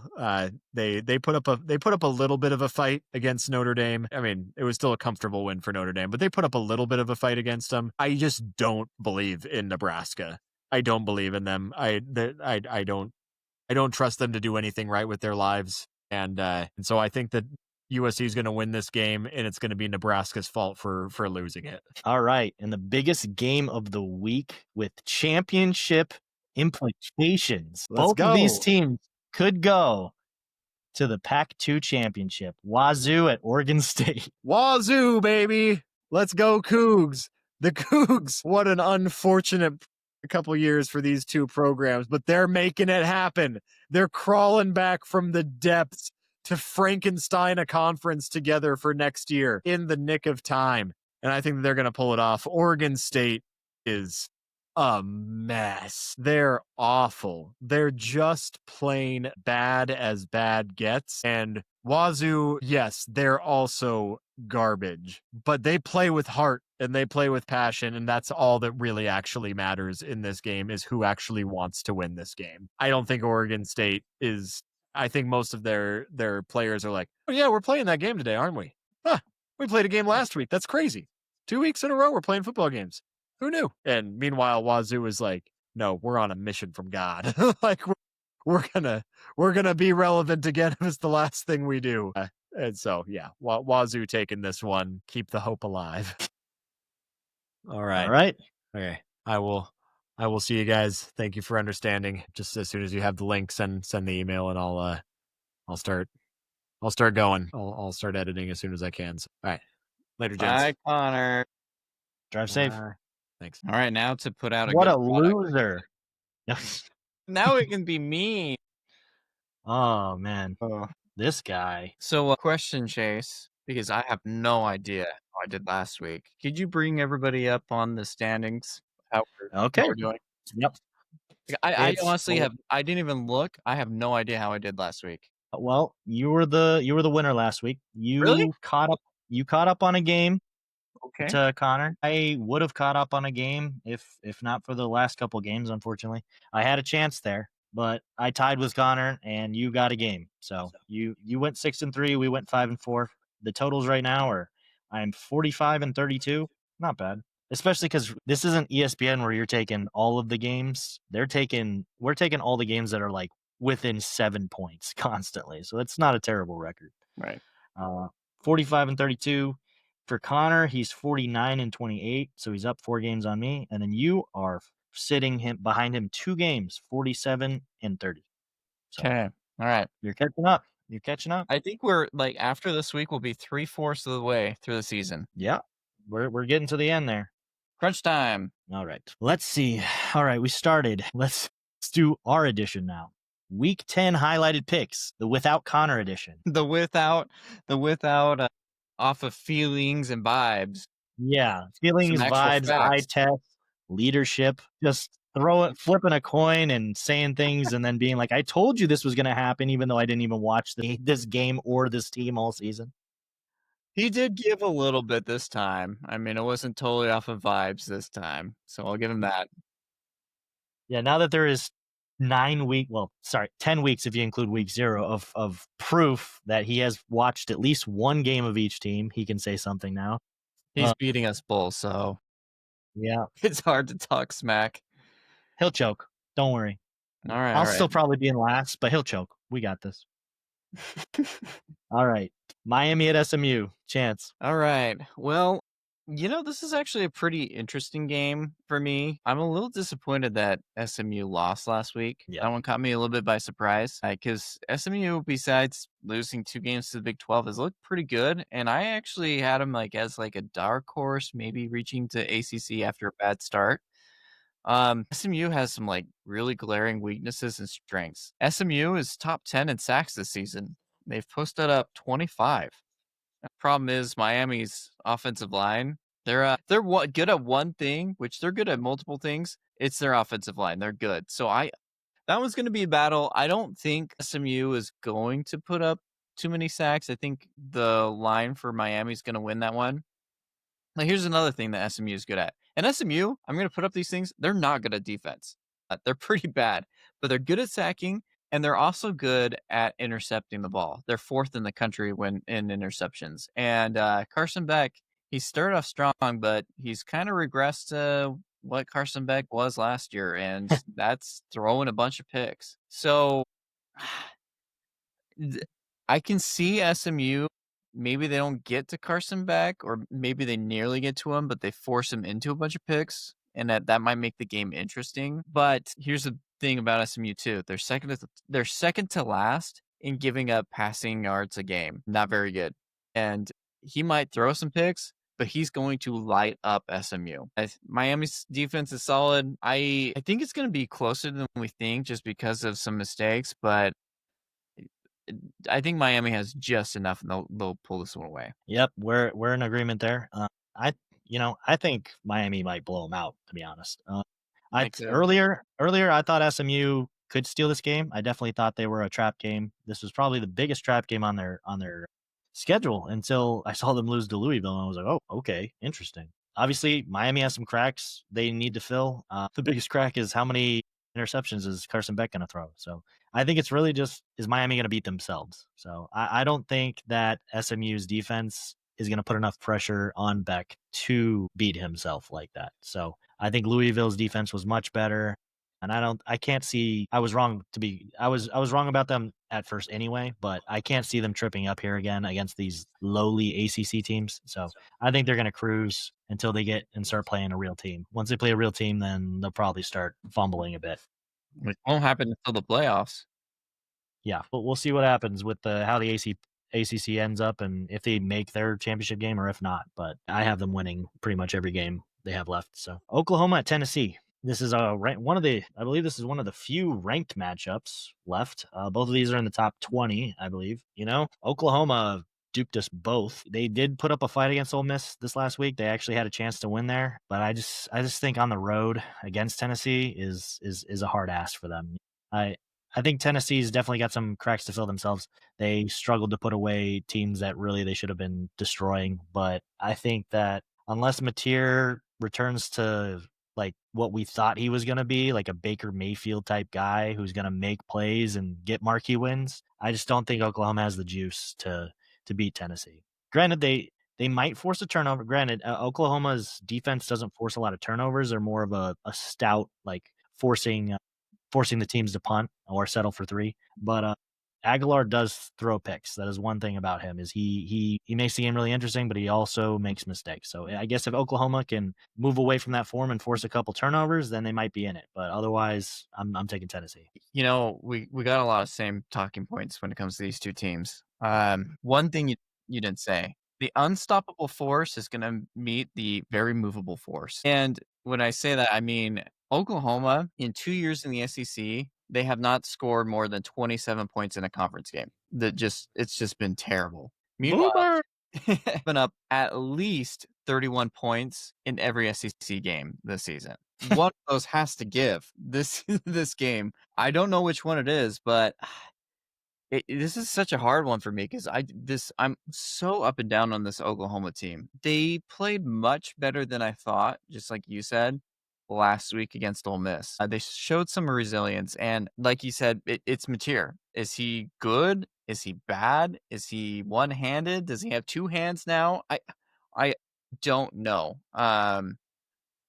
It's mystifying to me. What I do know is Oklahoma's defense is good. They're tied for the second most sacks in the country. The problem is, like you said, they can't cause turnovers. They just don't. Their turnover ratio is actually -6. If Oklahoma's gonna win, they have to win the turnover ratio, and that just hasn't happened. Joey Aguilar, he's putting up some sneaky good numbers. Have you seen them? This is Yeah. the guy that nobody really talks about. And maybe we should. Rushing game also is going pretty well for the Volunteers. So their offense isn't the problem. They're putting up some numbers. It's again the defense. Tennessee's defense isn't forcing a bunch of interceptions, and that's kind of been the crutch of Mateer is he's thrown a bunch of picks the last couple of weeks. So if he comes in, he doesn't throw a bunch of picks, relies on the defense, and they get something going.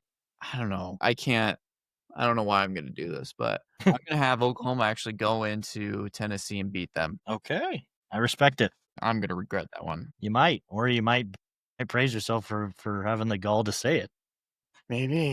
All right. Virginia at Cal. I feel like I might have picked differently last week, but after watching Cal on what was it, Friday night, just lay an egg defensively against a Virginia Tech team that just kept running the same play and running right through them. It's really hard to pick Cal after that, even with their record. So they are at home, so that helps, but how much does it help? Virginia is not an unbeatable team. They're in the ACC. They could definitely lose this game. But and Virginia themselves has struggled the last couple of weeks as well. I almost want to flip because of what Connor said, but I'm going to take Virginia. Yeah, I mean, I don't trust either of these teams. Virginia is what are they? Are they 15th now in the country? They were 18th last week. I think they're 15th now. I don't think they're a 15th ranked team in the country. Man, the ACC is just such a cupcake conference this season that you can cupcake your way into the rankings, I guess. I mean, kudos to them. They've won some close games and they've got the record that they've got right now. They're going to lose a couple more down the season. I don't think they're going to lose against Cal, though. Cal really struggles in a lot of areas. They're the fourth worst team in rushing. I mean, it's the Saga Putalele show or nothing. And that's a lot of pressure to put on a true freshman. He's going to make mistakes. The last couple of weeks, he's made those mistakes. He's a good player, but not good enough to overcome, a Virginia team. So, yeah, I think Virginia's going to win. Chandler Morris is a solid QB. Rushing game goes all right. Very average team. Average teams beat bad teams. So, Virginia. I definitely want to hear from you first on this one. It's your favorite team, Cincinnati, going on the road to play Utah. Yeah, I am so glad that BYU beat Utah. Let me tell you, I am still living that up, and they cannot live that down. I saw some people that, like, after the Colorado game, they were like, you want a rematch, BYU? It's like, we just played you a week ago. What are you talking about? We don't need to have a rematch. We played you just barely. We showed you who was the better team. That being said, I still think Utah's good. If you look at the offense and defense, they're 13th ranked in offense and in defense. Not very many teams are top 13 ranked in both categories. I think it's like Indiana now because Missouri kind of jumped off the face. So that's really hard to beat, especially down in Utah. Game day is going to be there. I don't know if you heard that or not. So, Really? yeah, game day is going to game day for that, but not 2 weeks. Not against. Not for BYU Utah. What's that? I don't get it. No.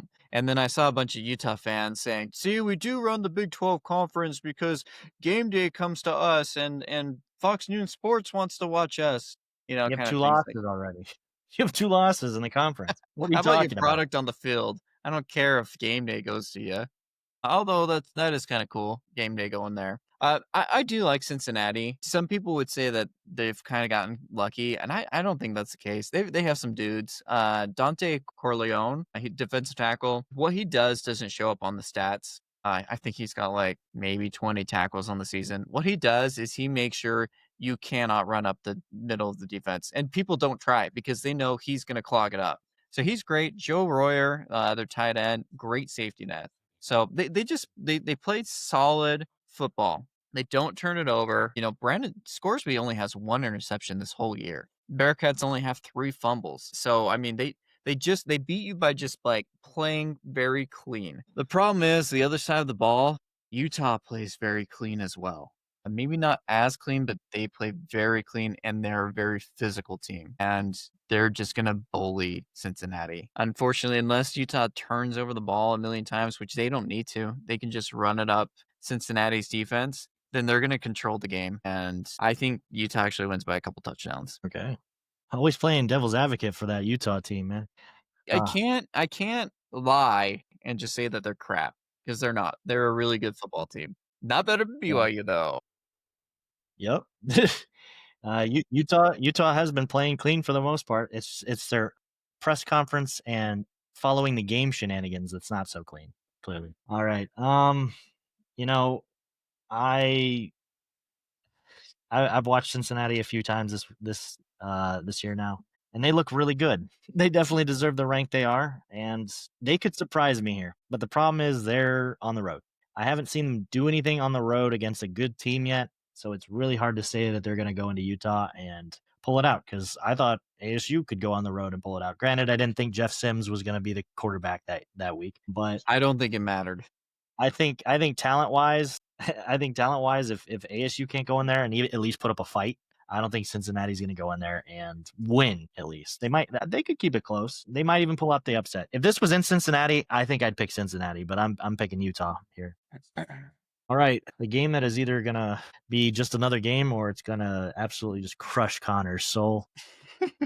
ASU going on the road against Iowa State, the team that BYU just stomped on the road as well. So how do you feel about ASU's chances this week? I mean, we talked about it. No need to beat a dead horse. What ASU team is going to show up? No idea. Here's the thing I do know. ASU's not playing at home. They're playing on the road, so that makes more difficult. The good news for Arizona State is Rocco Becht doesn't run the football like Dampier or Wegman, right? And that has been really ASU's downfall is if you can run the back with your QB, you're good. You're going to win the game maybe. That's not Rocco Becht's forte. And he was taking care of the ball until that BYU game. So it's going to be tough. ISU has been beat up this season. So is ASU. So they're both kind of on that trajectory. Although ASU is getting more beat up and ISU is slowly getting some players back. Carson Hansen, for example, that was his first game back. He looked awesome against BYU. BYU could not stop him. And again, he just went off that edge and kept going and going. He should have had that 1 touchdown. Luckily, BYU got him. He looks good. Add that. And I mean, really, ISU has two running backs over 500 yards on the season. That's pretty good. Man, I don't know if Sam Levitt's going to play this game, to be honest.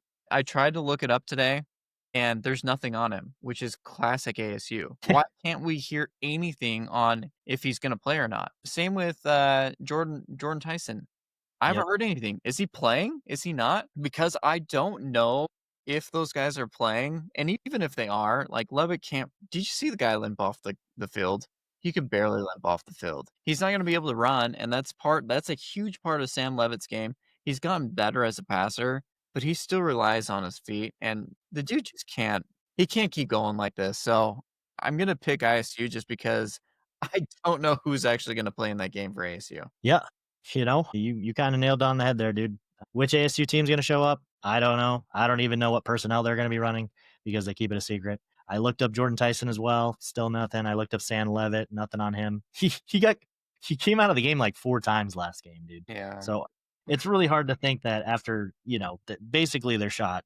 I mean, I know they've only got 2 losses in conference, and last year the 2 conference loss team made it with a ton of tiebreakers, and I don't think they'd be in a good position tiebreakers wise this year. No, because But Utah's got them, and yeah, Utah's so not I going to lose again. yeah, so I don't. Houston's not going to lose either with one. They have 1 loss. I don't know. I can't bet on ASU in this game because I don't know who's going to show up. Iowa State, on the other hand, they played very well for a while against BYU. I still think BYU controlled the game the entire time. I get why you were anxious. It's your team. I'd probably be in the same shoes. Like, when's the other shoe going to drop? But they truly controlled the game the entire time. Even when they gave up that one quick touchdown in the third quarter, I believe. I was like, nah, I'm going to shut up just to honor that I'm not jinxing you. But I've been watching this whole game, and they controlled it. And Iowa State had that full extra week to prepare for it, too. So Yeah, they did. Iowa State could choke this game away, but I think they want revenge for last season because they got embarrassed in the Big 12 championship. So I know it wouldn't mean as much as obviously a Big 12 championship and a playoff appearance, but this is the closest thing you got to it this year. You've been struggling. You got 3 losses now. You can beat the team that spoiled you last season. So I think they're going to win. Go Cyclones, unfortunately. All right. Arizona at Colorado. I think you were kind of right on Colorado. Is that we did sleep on them for a bit, but then they reverted. They got embarrass them. embarrassed. They got embarrassed last week, and that's disappointing to see for them. It's not like I'm a Colorado fan, but I don't want to see that. I mean, Minnesota got embarrassed by Iowa too, but this one felt worse somehow. I don't know. I told myself after the Kansas State Arizona game that I wouldn't be betting on Arizona again, but they're playing Colorado. It's hard because Arizona, they just like ASU, they show up 2 different teams sometimes, but I think Arizona should win this game pretty comfortably, but we'll see. I'm picking the Wildcats again. How do you feel on it? Yeah, look, Arizona has a sneaky good defense, and Fafita's been playing pretty well this season. I thought they were going to win in Houston. They didn't. I think they're a decent team. I think if you overlook Arizona, you're going to get punished for it. I mean, BYU almost did, to be honest. You flip the script over to Colorado, and I feel so bad because I like Deion Sanders. I know a lot of people don't. I think he's good for football. I actually think he's a good coach. He has some flaws, especially with like clock management. But I've seen him put up a game plan where I was like, wait, that was actually genius. And you knew what you were doing. And then I've also seen him, get just murdered by halftime adjustments by the other team and just, So it's hard to say. The problem with Colorado, even though I do think Deion Sanders is a good coach, you were the worst football team in the country 2 years ago. And you recovered a little bit by, bringing on some good players and probably, one of the best players in the country last season. And he probably did more than we think that he did because they just don't have the talent. They don't. You can be as good of a coach as you are. And if you just don't have the talent, you're not going to win. And I just think Arizona's more talented. So give me them. Yeah, I mean, comparatively to what they did years prior, obviously Dion and Shadur did wonder, and Travis Hunter obviously did wonders for that program, but they still didn't beat anybody. Yeah, they didn't beat anybody, but like in their defense, like I know they got absolutely walloped by Utah, but they kept that BYU and Georgia Tech team, both top 10 ranked teams, really close. I mean, 1-score games for both of those. So I don't know. Yeah, they haven't beaten anybody, and it's been years. I hope that they can beat somebody soon for his sake. Is the team finally going to knock this team out? Or are we just going to keep letting this team crawl back up the rankings? Vanderbilt on the road against Texas. So I looked it up. Vanderbilt entered into the season with less than a 5% chance to make the playoffs. Texas entered with season north of 40%. I think they were above 50%, which is crazy because it's like completely the opposite now. Last week, I said Texas had a knack of cutting it close, but they weren't going to lose these unnecessary games. And that was way closer than I thought it was going to be. Unfortunately, I said that. Maybe I jinxed it because, geez, You both They- jinxed it. You They both jinxed tweaked that one out. This week, though, Chase, it's destiny. Vanderbilt last year got his experience playing Kingslayer, and now they are the Kings. Texas was supposed to crown itself Kings of the SEC and possibly the NCAA. And instead, Vanderbilt will somehow take its rightful place on the throne. I actually don't know if they're going to make the SEC championship game or, do that well. But it was cool saying that. Man,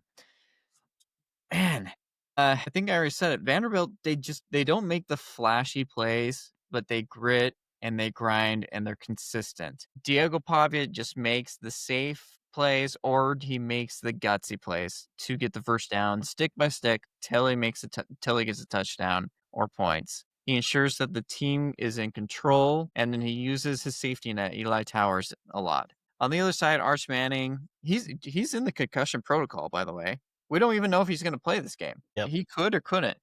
And I feel bad for Arch because, honestly, we give him a lot of crap and we gave him a lot of crap. I think he's improved quite a bit every week, and he's the best part of that team. Everything else is just falling apart. I mean, they have a bunch of people who've run for like 100 yards when you look at it, but nobody's run for over like 200 rushing yards. They don't have a rushing game. Offensive line lets him down. Receivers drop balls. It's all on him, and we don't know if he's going to play. And they've got a lot of talent, but they haven't bought in like Vanderbilt's bought in. So I know I just said the opposite, that, sometimes talent beats being bought in, but I think this Vanderbilt team is talented. They bought in, and I think somebody has to do it. And I think Vanderbilt's finally going to dethrone them. it's hard to see. Obviously, you said Arch might not play. I think he's going to play. Yeah, I think so. This is like a game of roulette right now. It's been hitting red each time, and you're like, well, but it's going to hit black now, right? Right? It's going to hit, right? Man, I picked Mississippi State last week, and they, by all means, should have won that game. I truly believe that you guys jinxed it just a little bit, and that obviously other people at that game trying to storm the field jinxed it. I was like, what are we doing, guys? That one, it was sad. But, Mississippi State, still no SEC victories. On the other hand, for Texas, they still don't have really any good SEC victories. The best one they have is Oklahoma, and Oklahoma is probably going to finish the season unranked, so that's not going to look that good very soon, unless Oklahoma surprises us. So I do see a future. You watch the SEC shorts this week? I didn't. I usually watch on Tuesdays. So okay. They have a funny bit with Oklahoma, and basically they were sending him to his grave, the Oklahoma team. They were saying basically that the Texas win actually, or loss, doesn't look as great as it did. Every week it's going to look worse. And then they're like, look at your schedule. You're basically toast. Yeah. Yeah. But I lost my train of thought a little bit, but. Oh, sorry. No, you're good.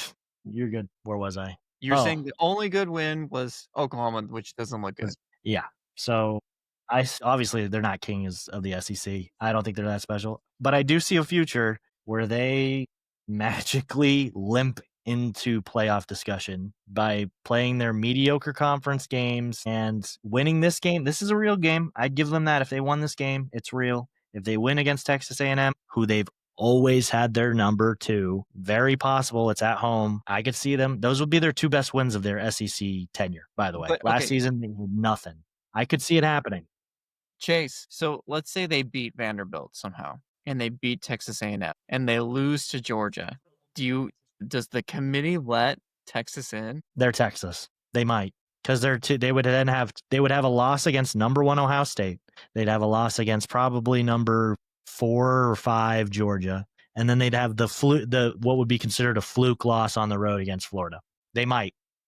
And it would depend on wins, Vanderbilt and Texas A&M. Yep. So that's why I said I could see this team limping into the playoffs. I can't see them doing much. I can't see them doing much, but I could see them limping into it. Granted, right now if the things play out the way I really think they'll play, I think there's probably going to be like 5 SEC teams in the playoffs. Just because the ACC is chaotic, the Big 12 has been chaotic. I'm putting a lot of faith in BYU to finish cleaning up there, but the Big 10 doesn't really deserve anything beyond Oregon, Ohio State, Indiana. All 3 of those definitely deserve it. Outside of that, Michigan and USC maybe, Like some people might say Washington. I think that's a joke, but no, no one else in that conference deserves even a shot. So I think there's a good chance that there might be 5 SEC bids. Yeah. But we'll see how it turns out. I think Vandy's going to be one of those bids. I believe in him. So I'm going Vandy. Okay. If Vandy wins, then they'd have to beat Georgia and they'd have to beat Texas A&M. Yeah. And correct. Don't forget, they'd have to beat Arkansas too. I mean, I'm not giving them just Arkansas too. Mm-hmm. No, it's they struggled against Kentucky and they struggled against Mississippi State. Like Mississippi State, why? Why? Kentucky, I understand. You're Kentucky. It happens. Mississippi State, come on, man. It was 38 to what? 17. When they returned that punt, I knew it was over. I knew it was over there, dude. Yeah, their offense struggles so much, and you give it to them on special team. Kick it out of bounds. Kick it out of bounds. What are you doing? Just kick it out of bounds. Why even risk it? Oh man, Hail State indeed, dude. I mean, credit to Texas though for coming back and winning that game. Not very many teams would have done that. Yeah, they should. All the talent on that team, they should be in control of these games, and they still haven't figured it out. It truly, like you said about Arch, we've dogged on him. Everyone else has dogged on him because he was the most hyped of anyone on the team, obviously, because of his name. He is the best person playing on that team right now. I mean, Wingo has been playing very mid-tier the whole season. Their running game is non-existent. Their receivers are dropping passes like crazy. Their defense is inconsistent. It truly is Arch Manning like carrying them, and it shouldn't be because I think they were in the top. Much talent.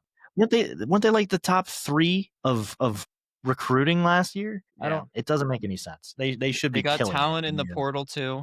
It's crazy. Yeah. So I mean, it should feel like a consolation prize to what they're doing right now. But they could limp in. They could. I hope not, but they could. All right, Navy at North Texas, American slugfest. You know what? It defies all logic that Navy does this year in and year out. I don't know how they consistently put up a good football team. It's beyond me.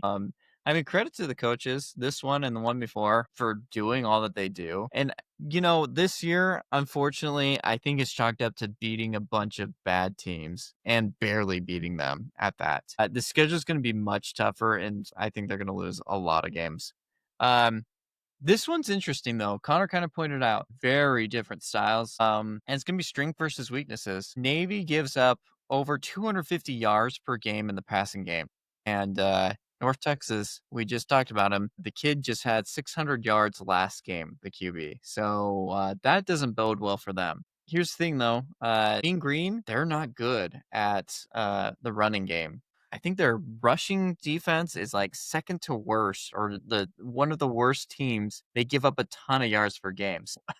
It's going to be like weakness versus strength. We do have a game that we can rely on, though, to see how this is going to turn up. Because North Texas, they played Army, and they gave up 387 rushing yards that game. Yeah, it's going to be... Connor said that Navy's going to try to slow down the game. Now, Navy's going to run all over these guys, and it's going to be a slugfest. If you look at North Texas, they score like 50 points a game. I think they're second in the country at points scored a game, but they give up a ton of scores as well. I think I just trust the North Texas a little bit more, so I think they have a little bit more of a complete team, so I'll give it to them. That's definitely an interesting matchup right there.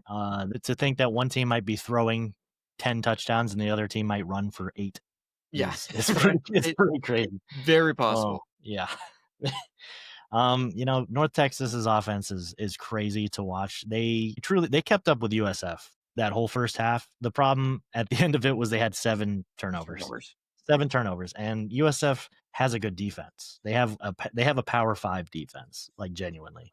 I don't know what happened last week, obviously for USF, but North Texas, I think, has more. They have more gas in the tank than Navy's going to have, especially on the road. Navy's going to have to travel quite a far distance for this. I don't think North Texas is going to give up 2 games at home like this. I think they got to give their fans something to cheer for. So I'm taking North Texas as well. However, if Navy wins, Navy should be ranked. Absolutely. Yeah, I agree. If they win, somehow they should be ranked. and then quickly they'll be deranked as they lose a bunch of games. Notre Dame. Yeah. Yeah. Yeah, they'll be ranked just in time for Notre Dame to beat them. Yeah, to give them another boost. Yeah. I don't think Notre Dame needs it. I think they're getting in no matter what, unfortunately. I think they are too. I don't know who Notre Dame will actually even play. I mean, they beat Boise State, Navy. It's crazy. I don't know. USC. USC's their They best did win. play USC. I guess I should give them USC. Yeah, it was at home. I think if it was in USC might have been able to steal the game, but Notre Dame was in control the whole time. So I think Notre Dame is gonna be a tough out. I think they have really been underrated, kind of. It's weird to say that for a team that has no real wins, but they have been a little underrated, I think. Well, I mean, at the beginning, absolutely not. It was ridiculous that they're ranked, but I've come around to them. They've been pretty dominant, even though they haven't played anybody. They've played really well. So yeah, we'll see. That team we just talked about against them, USC on the road against Nebraska. I want to hear from you. You want to hear from me? Well, it's pretty simple here. USC crawled into the rankings this week. Nebraska doesn't beat ranked teams. Nebraska, can you stop it from reaching, what was it? Stop it from being 0-30 against ranked teams in the last 15 years or whatever it was. Oh man, Nebraska's not a terrible team. They're slowly but surely improving. Not the season as it goes, but as their team is getting better from past years, I think they might be improving. I think USC's a better team. I think USC should be ranked a little bit higher, at least above Michigan, who they destroyed. I don't get that. They have that buffer of, I think, Houston in between them, but it's like that doesn't make any sense. But I think USC is going to win this game. Raiola and Nebraska have been making a lot of mistakes too. And USC, they can make some mistakes, but they usually make up for it with their offense by a lot. So I'm taking USC. I did a lot of research going into these games. I put in hours and hours of research for each one of these matchups. This matchup, I have no logic. Honestly, I'm probably pulling a Connor because I just you can't trust either of these teams. It's USC and Nebraska. And Nebraska, the first time I trusted them, I was like, why did I ever do that? I will never do it again. And then I did, and they won again. USC too. I mean, they inexplicably lost to Illinois, and then they blew out Michigan, right? I mean, you don't know on a given day what you're going to get. So I'll give you two stats. I'll give you one stat and one fact on this one, and that's the best I can do for you, Chase. Nebraska has the second best passing defense in the country right now, which is USC's strength. Yeah. Second best passing defense right now. And they play at home. You're going to catch up, Chase. I'm going to pick Nebraska for some idiotic reason. They're favored. USC is favored by like 7 points in Vegas on the road. Really? I'm surprised it's that much. Yeah. There's something about this Nebraska team that makes me, even though I shouldn't, they make me want to believe them. And USC is just so volatile. When you have such a good offense and you have no defense, all you need is for a couple of turnovers to ruin your game. You can beat anybody, but you can lose to anybody. And it's on the road when you got the second best pass defense. That I just feel like they're going to make a couple of plays to actually pull it off. But I'm probably wrong. Chance, you know what teams they played against, right? Nebraska? You know what offenses they've played against? I know they played against Cincinnati. They played against Cincinnati at the beginning of the year. Yes. So I could attribute that to some growing pains for Cincinnati, and it was a neutral field game. But they played a Michigan team. Though? They played a Michigan team that went into Nebraska and won without the ability to really throw the ball. And honestly, Bryce Underwood did throw the ball a little bit on him. Not like crazy, but like he did put up some numbers. Michigan State, Michigan State's self-explanatory. Maryland might be the best offense they went against, and they narrowly won that game. I bet on them to win that game, but they narrowly won that game. And then the one that really gives me pause, and I know the transitive property. Minnesota. I know. They lost to Minnesota 24-6, and Minnesota followed that up by getting blown out by like 40 against an Iowa team that I didn't even know could score 40 points in a game. I know. Like good on Iowa. That was a great. I was like, do they like hate Minnesota? I was like, where did this come from? Like the pick six too, but yeah, it could happen. You know, Lincoln Riley's the coach of USC. They have to travel. I can't It's bet on probably a Nebraska. really bad pick. You are probably right. And you should probably give me crap when they lose. But there's something that just tells me that Nebraska is, for some reason, going to put up some sort of crazy game and win one of these ones. I don't know what corner is going to be able to stop that dude on USC though. Lemon? Yeah. Yeah, I don't think anyone's stopping Mekhi Lemon from getting at least like 150 yards and a touchdown or two. That dude is insane. And I don't know. I don't know about that one, but good on you. Well, yeah, maybe it's just me putting too much faith in it, but Nebraska allows 127 yards per game. That's it on defense. No, I'm a little biased, but I think that's because they play in the Big Ten. So, but Yeah. we'll see. Maybe they dominate USC and you look like Chance Stradamus again. So Maybe. I don't know. Probably not. That one I feel can't the hot- least confident Hot on. take you without Connor. So, all right.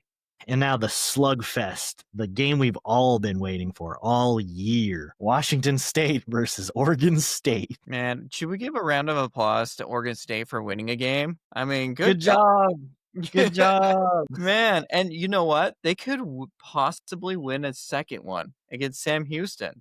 They could. They could, man. Sam Things Houston are is still looking up. winless. You know, Washington State has to be the luckiest team in the country, though, because they not only once get to play Oregon State, but they get to blow them out twice. What a luxury to have that they get to blow out this team twice. Not that I'm saying this is the same as last year, but last year Washington State looked so much better too, and they lost to a 5-7 Oregon State team won the conference because they lost to them. Man, I hope I'm not wrong on this one, but I'm picking Washington State. I don't know how you could possibly go on the road against a ranked Virginia and a ranked Ole Miss. Yeah. Keep it so close. And then go on the road against Oregon State, who probably has 10 fans in the stands at this point who have to be there. Maybe they even work there and lose. So I'm taking the Cougs. You know who almost this lost? time? Another Cougar almost lost, though. Houston almost lost to Oregon State. Yeah, they did. I was cheering for the Beavs there. I was like, oh, they choked that one too. Man, what a sad outcome for those two teams. Yeah, dude. The Pac-12. It's so sad. Pour one out for the homies we lost along the way. Pour one out. All right. Well, that's the pick'ems. Let us know how we did, how I did. Probably really bad. Let us know. I don't think we can go too bad this week. What? I don't think we could go too bad this week, but you never know. Let us know, Oregon State fans, all two of you, if you disagree with us. Okay. Anything else we got, Chase? No, I think we're good. Happy Halloween to all y'all. Give us a like, a subscribe, leave a comment. Even if it's random gibberish, leave a comment. We'd love to hear from you guys. We appreciate the support on TikTok. We appreciate the support on YouTube, and we appreciate the support on Instagram. You guys have been amazing. We're over halfway through the season, guys. Hopefully some more craziness happens. This is Chase and Chance signing out on the Concussion Protocol Podcast. All right. Peace, guys. Ahoy.